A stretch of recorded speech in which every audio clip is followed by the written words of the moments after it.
toată această săptămână care se încheie cu această duminică, ziua 8-a săptămâni, a fost dedicată parohia noastră tinereții, sau este, mai bine zis, dedicată tinereții. Și cu atât mai mult cu cât noi astăzi, în calendarul bisericesc, cinstim această duminică ca Duminica Învierii Fiului Văduvei din Nain. Este o duminică în care, ca de altfel în toate duminicile, noi cinstim învierea. Fiecare zi de duminică este o sărbătoare a învierii Mântuitorului nostru Iisus Hristos. Și din cauza aceasta, în Evanghelia pe care noi o citim la Udenie, atunci când priviți în calendar, vedeți că scrie acolo Voscres. Și în funcție de Voscreaza care este pomenită în calendar, noi punem Evanghelia Învierii. Astăzi am pus Evanghelia după Luca, în care vorbim despre femeile mironosițe în frunte cu Maria Magdalena, care vin la mormânt și constată faptul că Mântuitorul nu mai este acolo, dar găsesc acolo doi tineri îmbrăcați în veșminte strălucitoare, care ce le spun femeilor mironosițe?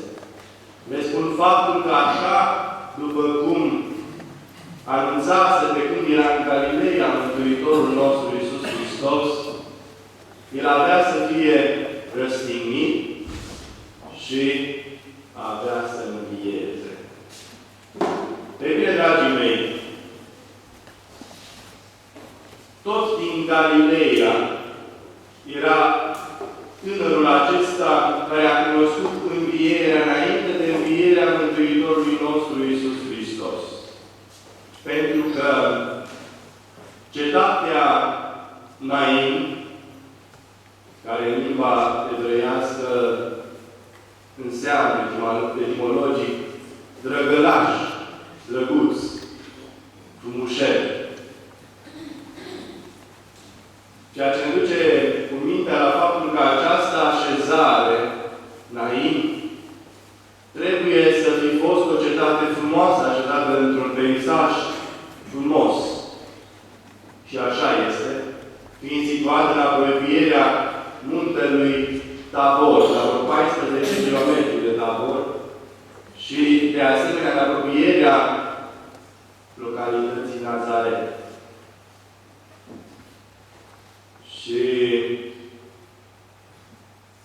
iată cum Mântuitorul anunțase prin faptă și prin cuvânt galileenilor învierea, mesajul învierii cu care El a venit în lume.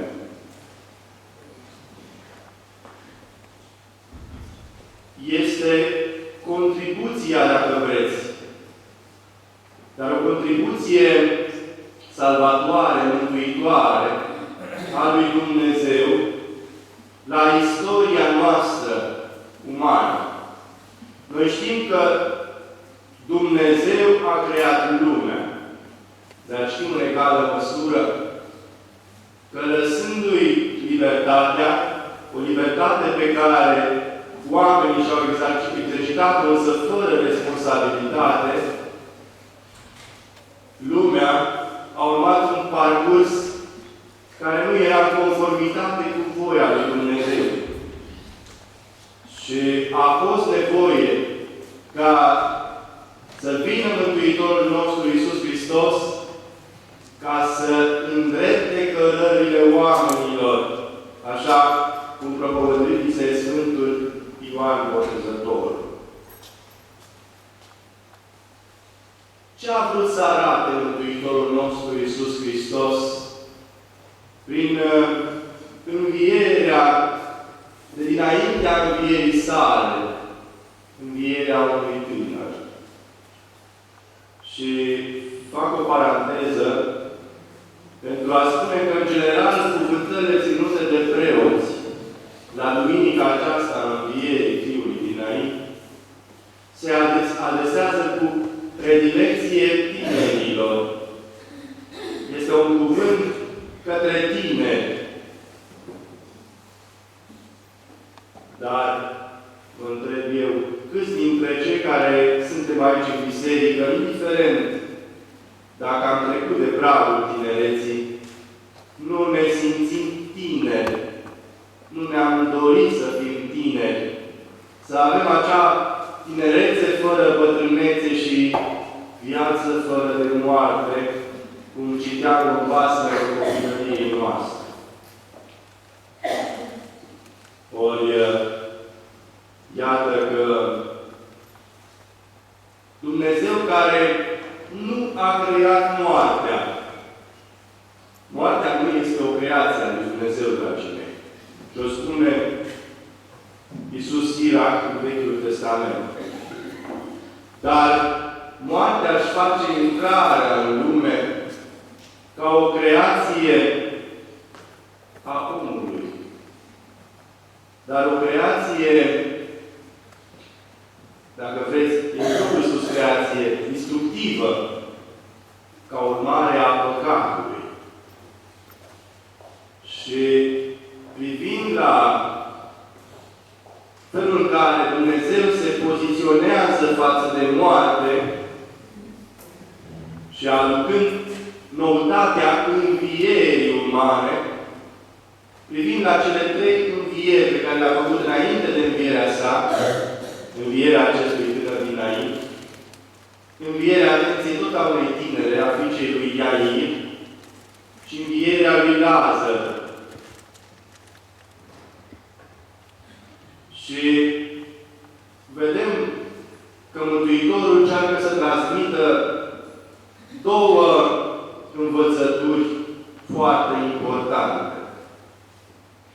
Că după moarte, foarte greu este omului să se mai mântuiască, să schimbe locul din rai, în iad și în univers.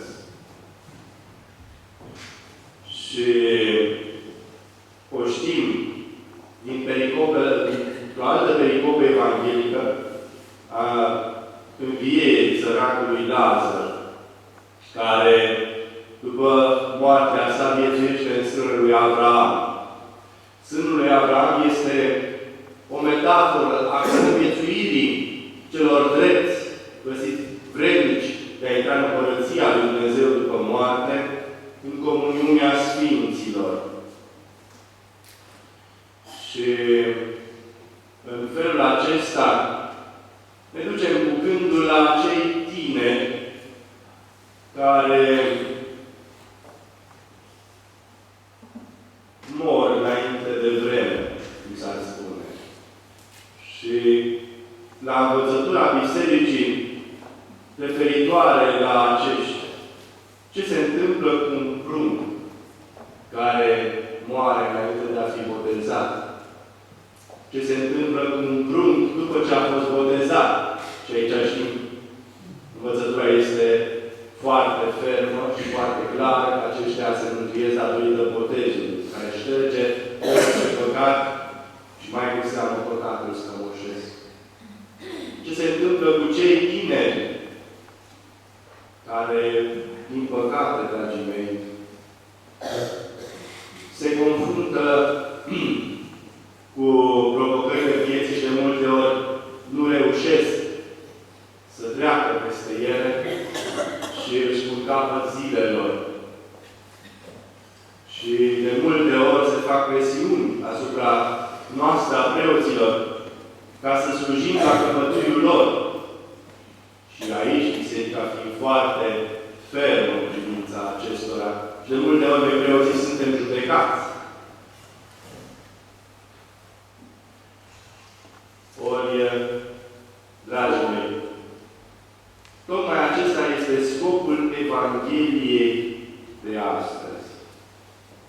ce facem cu tinerețea noastră? Pentru că această întrebare are legătură ce-ai făcut în viață când ne vom prezenta înaintea judecătorului. Noi știm, conform învățăturii noastre creștine, și aici intervine o temă foarte importantă pe care am discutat-o pe parcursul săptămânii, și anume cea a slujbelor de pomenire care se fac pentru cei trecuți la Domnul și a parastasului. Și toată această slujbă de pomenire a morților proclamă învierea, anunță învierea, dar totodată ne spune foarte clar ce se întâmplă cu sufletul omului după moarte. Tânărul din Nain, în momentul în care este înviat de Mântuitorul nostru Iisus Hristos, începe să vorbească ce anume o fi vorbit tânărul din Nain, încât i-a făcut pe cei prezenți la propria lui mormântare să fie înspăimântați. Și dacă privim la slujba parastasului, spre exemplu, asupra căreia ne atrage atenția într-un studiu Părintele Ioan Neionescu despre rostul parastaselor și semnificația lor dogmatică, vedem că, în primul rând, cuvântul parastas înseamnă a veni în ajutor. Etimologic, cuvântul parastas înseamnă a veni în ajutor. Și acest părinte ne spune că avem un temei în toate slujbele pe care noi le facem celor trecuți la Domnul, în ceea ce s-a petrecut cu Mântuitorul după învierea sa. 3 zile zăbovind în mormânt, a 3-a zi înviind. Tot astfel, sufletul celui decedat, 3 zile, petrece lângă corpul lui, acolo, lângă sicriu. Apoi, până la 9 zile, îl vedem cum trece prin iad și rai, cunoaște iadul, chinurile iadului și binefacerile raiului. Și din cauza aceasta se face pomenirea la 9 zile. Apoi, până la 40 de zile, trecând prin cele 20 de vămi, adică judecăți, culminând la cea de-a 40-a zi, cu judecata particulară. Așa cum la 40 de zile Mântuitorul s-a înălțat la cerul, tot astfel și sufletul din acel moment, la 40 de zile, și asta este importanța slujbei care se face la 40 de zile, se înalță înaintea judecătorului care hotărăște în urma acestei judecăți particulare locul unde va fi și unde va petrece veșnicia. Din cauza asta ne pomenim veșnica odihnă. Și sperăm din tot sufletul ca să fie o odihnă veșnică pentru sufletul celui trecut, nu o sândă veșnică. Și aici aș atrage atenția asupra celor care, dintr-un motiv sau altul, înși îl cunosc, de multe ori ne cer nouă preoților să comasăm slujbele. Și ne cer la slujba înmormântării, Părinte, dacă se poate, faceți acum și pomenirea de 19 și 40 de zile și de ani, odată cu mormântarea. Ori, iată că e bine să însoțim acest parcurs al sufletului după moarte cu rugăciunea noastră, în moment ce Biserica ne-a învățat și ne-a călăuzit și ne-a spus ce se întâmplă cu sufletul celui răposat după moarte. Sunt unii care spun și se întreabă, dar cine s-a întors de dincolo să ne spună nouă cum este? Și tocmai v-am spus că avem însăși persoana Mântuitorului nostru Iisus Hristos, cel înviat din morți, un exemplu a ceea ce se petrece cu sufletul nostru după moarte. Ori ne imaginăm, dragii mei, că acest tânăr, în această frumoasă cetate înainte, i-a cutremurat și i-a trezit puțin la viață pe cei care vedeau probabil viața în rost, dar care nu se răzbuduiți de moartea unui tânăr. Spunându-le toate câte v-am spus și eu acum și toate câte învață Biserica. Vestind totodată faptul că Cel care l-a înviat este Fiul lui Dumnezeu. Și s-au temut. S-au temut. S-au temut de ce, dragii mei? Că moartea o plânseseră ei. S-au temut de înviere și o doreau. Așa cum cred că fiecare dintre noi, în momentul în care pierdem pe cineva drag, oricât de șocant ar fi pentru parcursul normal al vieții, să-L vedem că înviază în clipa aceea. Cred că dragostea noastră ar învinge orice groază pe care am simțit-o în momentul în care cel răposat s-a ridicat în clipa aceea din sicriu. Ori Dumnezeu care nu vrea moartea noastră, nu vrea nici moartea păcătoșilor. Dumnezeu ne arată că mai importantă decât moartea, dragii mei, este învierea noastră. Și El vestește această înviere, care i-a făcut pe galileienii din cetatea înainte să se teamă. Cine este acest proroc? Cine este omul acesta care face minuni? Și vedem și pe tinerii de astăzi, care, unii dintre ei, îndepărtați de mesajul învierii Mântuitorului nostru Iisus Hristos, cer scoaterea simbolurilor religioase din spațiile publice și mai cu seamă din școli și mai cu seama simbolului Sfintei Cruci sau a crucii pe care, igualul pe care este zugrăvit Mântuitorul răstignit. De teamă ca nu cumva să copiii noștri să fie șocați de o imagine crudă, spun ei. Se tem de imaginea morții.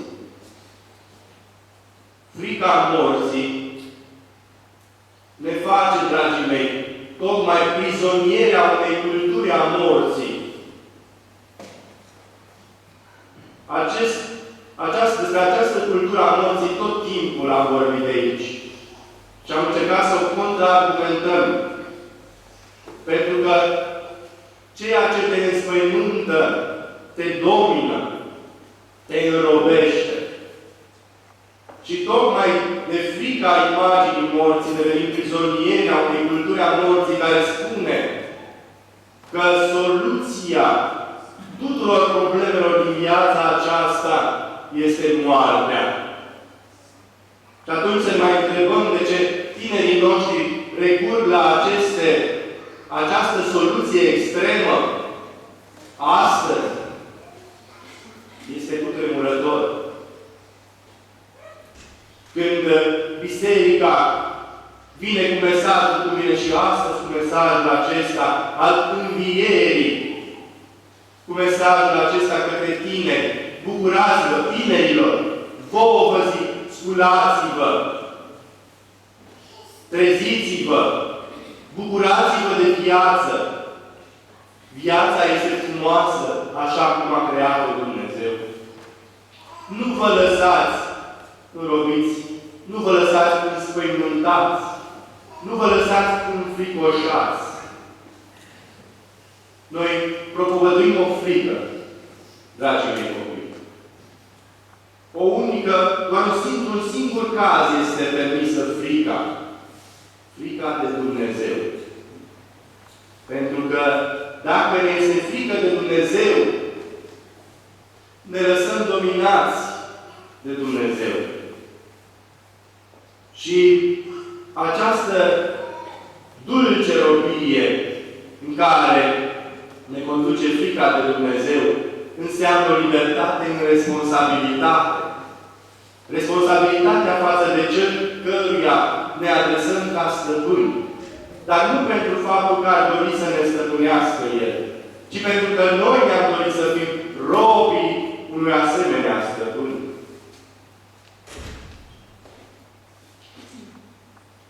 Iată, dragii mei, tot astăzi pomenim și nu întâmplător, ci cu totul croniator, pe Sfântul Apostol Toma.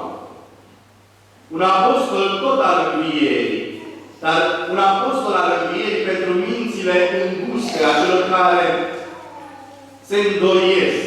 Mințile carteziene, să zicem așa, care spun, eu pot să gândesc doar dacă mă îndoiesc. Și dacă mă îndoiesc și cuget, înseamnă că există. Doar dacă ceva îmi strigelește creierul, simt că trăiesc, care doresc să trăiască, simțind viața. Și sunt asemenea persoane care pun accentul pe a simți. Vreau să simt viața, vreau să-mi simt corpul. Și încearcă toate plăcerile și toate experiențele. Și de multe ori aceste experiențe sunt extreme. Nu se pun la durități inimaginabile și, cum zic, inimaginabile față de trup. Ori, dragii mei, pentru asemenea mințile Sfântul Apostol Toma. Toma pe care noi îl descriem, dar nu pentru că ar fi fost el așa, spune Toma necredinciosul. Căruia Mântuitorul spune, pentru că te-ai îndoit, Tomo, adu degetul tău și îl pune în coasta mea. Și cum spuneam și aseară, există o pictură extrem de cutremurătoare a unui pictor, Caravaggio, în care îl vedem pe Toma îngrozit de rana din coasta Mântuitorului nostru Iisus Hristos, pielea care este dezvălită și arată coasta și sângele care încăpicură de acolo. Și el vede și constată, pentru că nu mai știm dacă, într-adevăr, Toma a pus degetul în coasta Mântuitorului. Dacă a încercat sau s-a lămurit. Dar vedem în această pictură pe Mântuitorul aproape smulgând brațul din Toma și punându-i degetul în coastă. Este o imagine a unui pictor, nu este o icoană. Este imaginea unor minți carteziene care au nevoie de asemenea experiențe șocante pentru a crede. Dar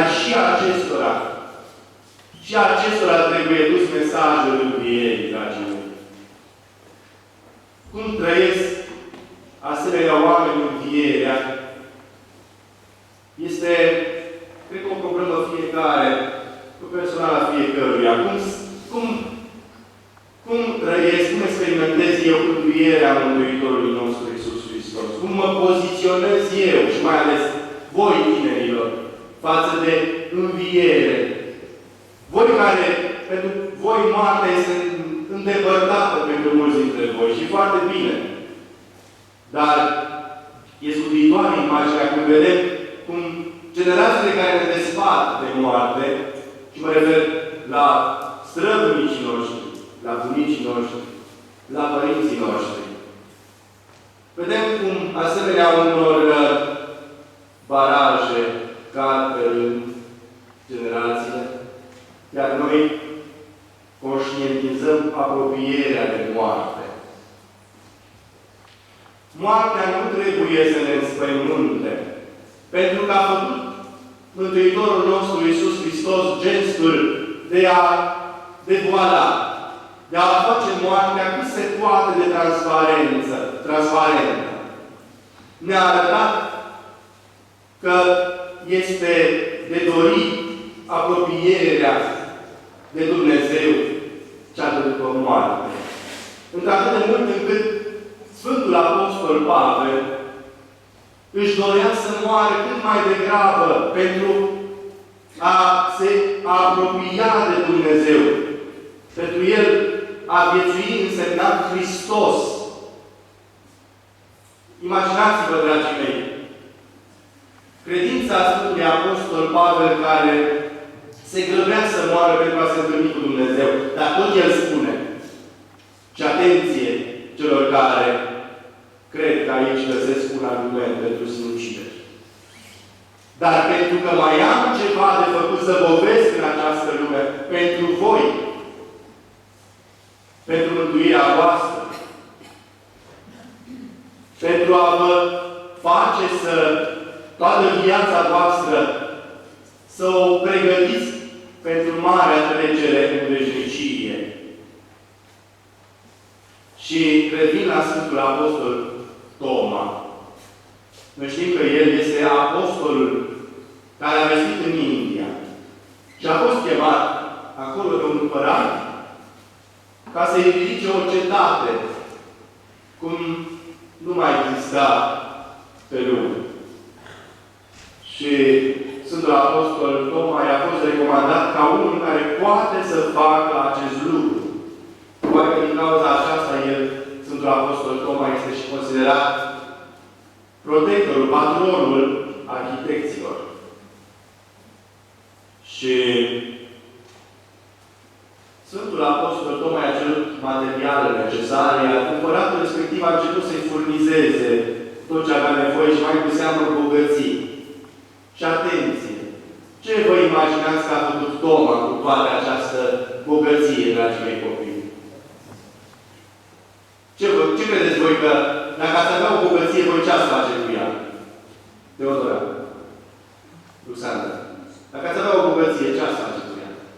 V-ați face un palat frumos, mare, cum vrea împăratul, din vremea Sfântului Apostol Toma? Haideți să vă spun ce a făcut Sfântul Apostol Toma. Toată această bogăție pe care împăratul i-o dădea, a împărțit-o săracilor din împărăția acestuia. Și împăratul tot aștepta și îl întreba pe Sfântul Apostol Toma, cât trebuie să mai aștepte? Gata? Deci am făcut, până acum am făcut zidurile, mai am acoperiș. Și s-au trezit unele iscoale mai clăvetitoare și plătitoare și au spus că Sfântul Apostol Toma, dar fără să înțeleagă misiunea lui, i-a risipit bani și s-a mâniat împăratul. Așa cum de multe ori ne mâniem și noi, prin ceea ce ni se pare nouă nedrept, deja ne pregătim să și condamnăm, să judecăm. Din cauza asta trebuie să fim foarte atenți când judecăm. Și l-a închis pe Sfântul Apostol Toma să pregătea să ne omoare. Iar pronia dumnezeiască face ca în același timp să moară fratele împăratului, un om la fel de bogat ca acest împărat. Și Îngerul Domnului să călăuzească prin aceste vămele sufletului de după moarte pe care i-am descris deja și să ajungă într-un loc extraordinar, să vadă o încăpere extraordinar de mare, o împărăție frumoasă și să-și dorească să intre acolo și spune, nu, aici locul este rânduit fratelui tău, care a făcut milostenie cu cei săraci prin mâna Sfântului Apostol Toma. Și atunci a mai cerut în rândul acela să învieze, ca să ducă mesajul fratelui său care nu înțelegea ce se întâmplă de fapt. Și a înviat, i-a spus împăratului respectiv tot ceea ce a pătimit el după moartea sa, iar împăratul a înțeles atunci gestul de milostenie a Sfântului Apostol Toma. Este o istorioară din Sfânta Tradiție. Nu o să găsiți în Sfânta Scriptură, dragii mei. Dar este o istorioară care ne învață ce se întâmplă cu tot ceea ce facem noi în viața aceasta înainte de moarte, cum trebuie să valorificăm noi copilăria noastră, tinerețea noastră, bătrânețea noastră, ce trebuie să facem noi în această viață. Este o învățătură extraordinar de frumoasă. Și probabil că acesta este motivul pentru care tânărul din Nain a fost îngăduit de Dumnezeu să mai zăbovească pe lumea aceea pentru a-și găsi și el un loc în Împărăția lui Dumnezeu după moarte. Și așa cum au fost toți cei care s-au întâlnit cu Mântuitorul, au ales calea sfințeniei și a muceniciei și cu bună seamă că și acest tânăr a făcut același lucru. Ori, dragii mei copii, tineri, mai tineri sau mai în vârstă, nu lăsați ca momentul acesta al întâlnirii cu Mântuitorul nostru Iisus Hristos să treacă neobservat de către sufletul dumneavoastră.